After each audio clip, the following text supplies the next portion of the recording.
Sir, जंग के आगाज के बाद नेतन्याहू की ट्रंप से पहली व्हाइट हाउस मुलाकात और ट्रंप का ये बयान देना कि नेतन्याहू मुझे जंग में फंसाए रखना चाहते हैं। अमेरिका और इसराइल के बाहमी ताल्लुकात में क्या किसी तनाव की अक्कासी करता है या फिर डोनाल्ड ट्रंप साहब जरा वैसे ही जॉली हो रहे थे? जी, बिस्मिल्लाहिर्रहमानिर्रहीम। Thank you very much Uzair and जन्नत एंड गुड मॉर्निंग। आपने बड़ा ज़बरदस्त आगाज़ किया और जो बातें आपने प्रोग्राम के शुरू में कही हैं वो ऑलमोस्ट हर एक के साथ ये ड्रामा सुबह होता है जी। आज भी हमारे साथ हुआ। But anyways, coming back to the war, देखिए प्रेसिडेंट ट्रंप जो हैं उनकी किसी भी स्टेटमेंट को हमें सीरियस लेना होगा, चाहे वो जॉली मूड में हो या जॉली मूड में ना हो। The world is victim of his war of choice. मैं विक्टिम इसलिए कहता हूँ कि पूरा वर्ल्ड जो है वो इम्पेक्ट हो गया जी उनके इस वॉर की वजह से। एक ऐसी वॉर, अनवांटेड वॉर, जो दुनिया के ऊपर थोप दी गई है। प्राइम मिनिस्टर नेतन्याहू का इस वक्त अमेरिका में होना इस चीज़ की अक्कासी करता है कि he wants to drag him back into the hot war.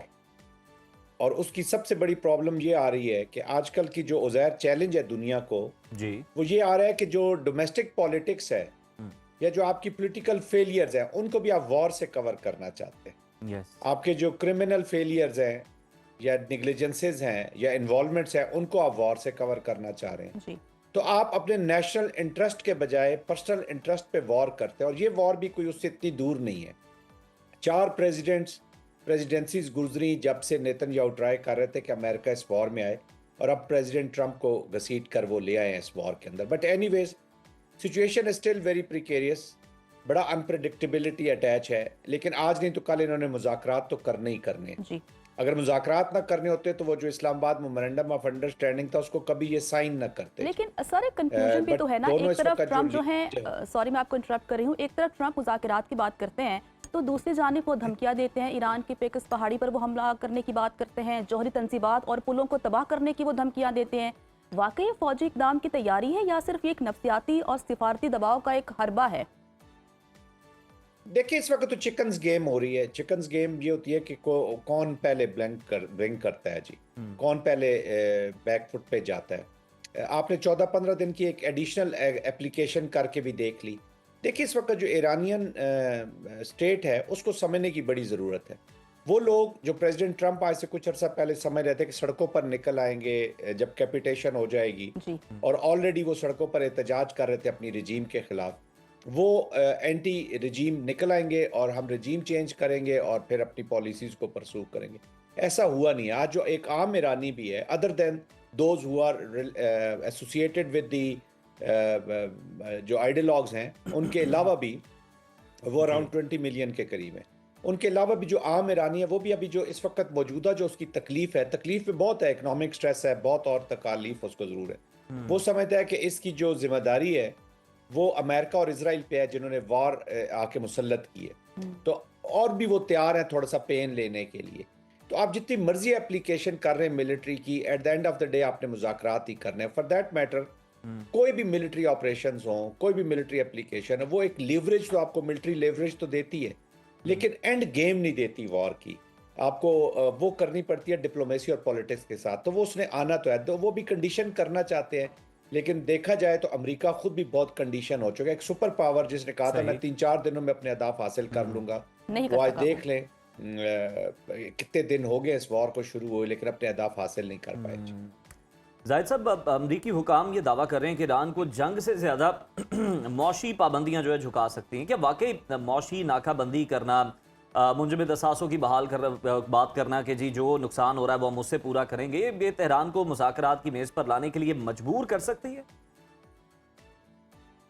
Uzair, मैं ये ज़ाती तौर पे समझता हूँ कि कोई भी कॉमन थर्ड पर्सन, देखे बहुत से एनालिस्ट पाकिस्तान के अंदर भी बाहर भी वो यही कह रहे थे कि जब आपको $300 billion up front for the rehabilitation, $100 billion unfrozen हो रहे हैं आपके एसेट्स, तेल की तरसील मिल रही है।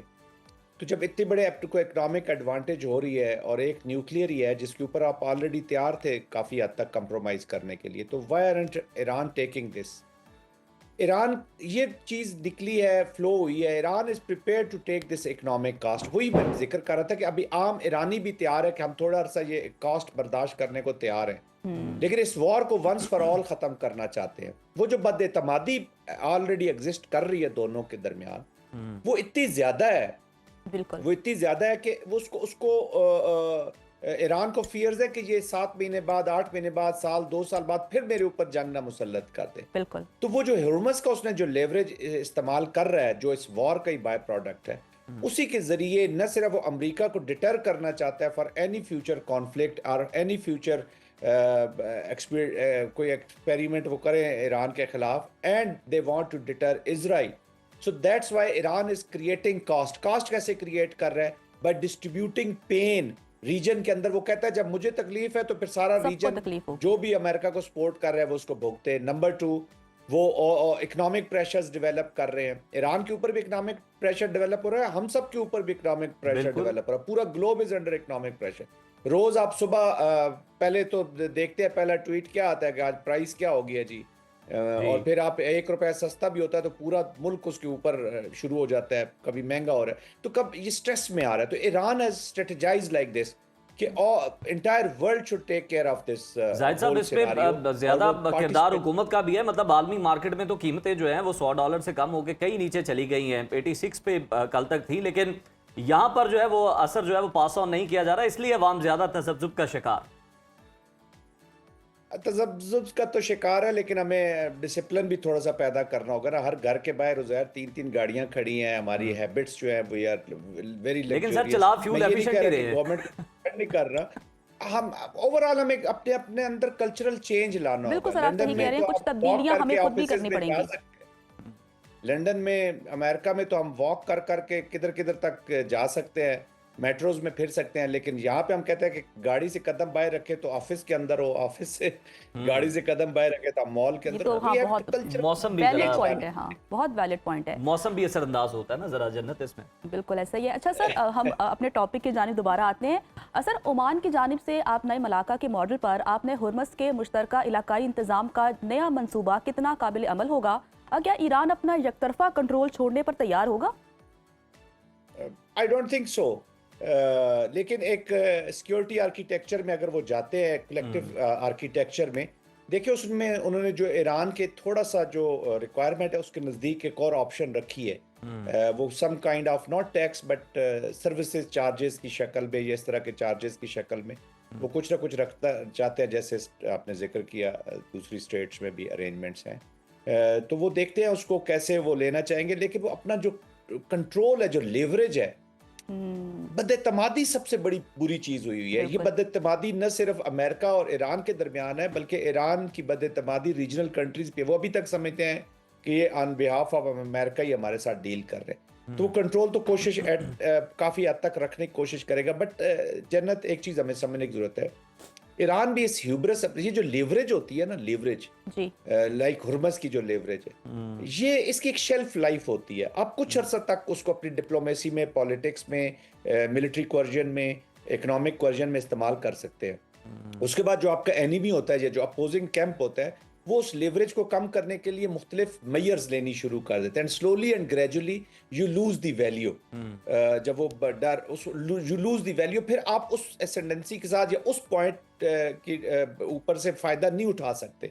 तो Iran will have to call this कि आपने कब तक इसको इस्तेमाल करना और कब इसका फायदा उठाना है। You can't keep your nation in a perpetual state. एक प्रोलॉन्ग प्रोट्रैक्टेड वॉर में आप नो वॉर नो पीस में भी नहीं रख सकते। पाकिस्तान की भी ये ख्वाहिश है एज अ मीडिएटर कि पाकिस्तान, ईरान जो है वो along with other regional countries एक सिक्योरिटी आर्किटेक्चर में, इकोनॉमिक प्रोग्रेशन में, कलेक्टिविज्म के अंदर आए, ताकि जो दूसरे मामलात हैं, देखें सेक्रेटेरियन मामलात तो यहाँ पर मौजूद हैं, नॉन स्टेट एक्टर्स भी यहाँ पर मौजूद हैं। आप देख रही हैं वॉरफेयर के बीच में क्या क्या एलिमेंट्स इस्तेमाल हो रहे हैं। This is a dangerous phenomena. ये तेल का इलाका जरूर है, इसके अंदर जब लड़ाई और जंग और फायर और बंदूक आएगी तो आग ही लगी रहेगी। Already we all are suffering in this region, और फिर हमारा नेबर है। तो पाकिस्तान यही कोशिश कर रहा है कि एक कलेक्टिव उसके अंदर आए। जितनी ये वार फैलेगी उतनी बदएतमादी में इजाफा होगा, मिसट्रस्ट में इजाफा होगा, and it is a dangerous phenomena for every person living in this part of the world. बिल्कुल, बिल्कुल। आपने सही कहा कि ना सिर्फ़ ख़ित्ते के अंदर बल्कि पूरी दुनिया के अंदर जो है इसके असरात। और देखिए अगर हम जनरल साहब तो जहाँ-जहाँ असरात नहीं पहुँचे थे डायरेक्टली इस चीज़ के, वहाँ भी अब क्या आप समझते हैं पहुँचने वाले हैं? मैं बात कर रहा हूँ जिस तरह से यूक्रेन ने ईरानी जहाज़ को निशाना बनाया, फिर रशिया ने जिस तरह से उस पर रद्द-ए-अमल दिया, तो क्या अब उन ममालिक में भी, उन ख़ित्तों के अंदर भी ये जंग जो है अपने असरात दिखा रही? डायरेक्टली और इनडायरेक्टली तकरीबन ये रीजन तो जी इस वॉर के साथ जुड़ चुका हुआ है। देखिए, हुँ, Russia is a strategic partner of Iran, China is a strategic partner of Iran. हुँ। और जिस तरीके से ज़ेलेंस्की ने ये अटैक किया है रशियन शिप को, जो ईरान बाउंड था कमर्शियल शिप को, वो उसने क्लियर सिग्नल दिया है कि जी आप मुझ पे भी तवज्जो दें, नंबर 1। नंबर 2, ईरान को उसने सिग्नल दिया है कि जो हमारा जो स्ट्रेटेजिक पार्टनर है जिसके साथ वो मेरे पे हमले कर रहा है, तो मैं आप पे भी हमले करूँगा। वो अच्छा। फैलाना चाह रहे हैं कैनवस, और इकोनॉमिक कोरिजन ईरान को भी बता रहे हैं कि आपकी और भी जो इंटरेस्ट हैं बाकी पानियों में दूसरी जगहों पर, हुँ, वो हम उसको उसको रेज करेंगे, उसको उसका लेवल रेज करेंगे उस थ्रेट का, नंबर 1। नंबर 2, हम देख रहे हैं कि इस वॉर की वजह से जितने भी वाटरवेज हैं या जो स्ट्रेट्स हैं, जंग पानियों की तरफ दोबारा जा रही है। अच्छा, ईरान भी इस जंग को फैलाना चाहता है। उसकी वजह यह है कि ताकि जितने प्लेयर्स अटैच होंगे, वो उतने ज़्यादा उसका प्रेशर बढ़ेगा। तो ये दोनों की स्ट्रेटजी है, लेकिन ये बैलेंस नहीं रहेगी। ये नुकसान अच्छा। पहुँचाएगी। देखिए एक चीज़ उज़ैर, जो फंडामेंटल चीज़ है वो हमें समझने की ज़रूरत है। जो JCPOA था, जो जी। ऑलरेडी एक मुआहदा है, तो उस वक़्त चाइना और रशिया भी हुँ, अमेरिका के साथ या बाकी मुल्कों के साथ खड़े होके एक न्यूक्लियर के ऊपर उन्होंने कंट्रोल रखा हुआ। 3% से वो कम एनरिच कर सकते थे। अब वो कहते हैं जी आप ज़्यादा जब आप उससे निकले हैं, आज रशिया और चाइना अलग खड़ा है और वो ईरान के साथ खड़े हो गए हैं। आपने हुँ, डिवीजन किया है, वो कंट्रोल को खराब किया। तो दैट्स व्हाई इस वॉर का जो फंडामेंटल कंस्ट्रक्ट है टू वेज दिस वॉर, वो पीस की तरफ नहीं है, वो मजीद लड़ाई की तरफ ही है। तो दैट्स हुँ। व्हाई जब पॉलिटिकल ऑब्जेक्टिव्स क्लियर ना हो, तो मिलिट्री आपको कभी भी एंड गेम्स एंड रिजल्ट्स नहीं लेके दे सकती। तो दैट्स व्हाई इसका दायरा कार जो है वो वसी होता चला जा रहा है। और वॉर ऑफ चॉइस, देखिए अमेरिकन अवाम इस वॉर के पीछे नहीं खड़े, तो और कौन पीछे खड़ा हो सकता है? तो I think this is a complex situation. International community को भी एक बैलेंस अप्रोच के साथ जाना होगा, और जो मिडिल पावर्स हैं, कंट्रीज लाइक पाकिस्तान, वो अपना जो उसका लेवरेज है ऑफ हैविंग एक्सेस टू हुँ। All the friendly countries, US, Iran, बाकी रीजन के अंदर रशिया, चाइना, उसका भरपूर इस्तेमाल कर रहे हैं और कोशिश कर रहे हैं। और मिडिल पावर्स का जो role in the future politics है, वो भी पाकिस्तान के इस रोल के बाद उभरता हुआ हमें नजर आ रहा है।